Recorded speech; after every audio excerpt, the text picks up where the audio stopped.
Hi, today I'm HardReset 5G and I'll show you how to change screen recorder sound settings on this device.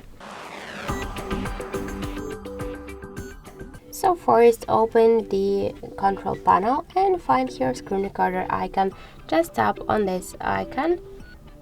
Now we can see that the screen recorder is starting.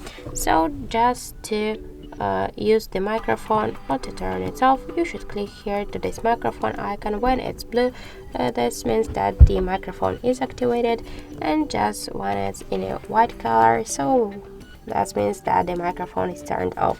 That's it. That's all of the sound settings in screen recordings on our HardReset 5G. Thank you for watching, and if you find this video helpful, leave thumbs up and subscribe our channel.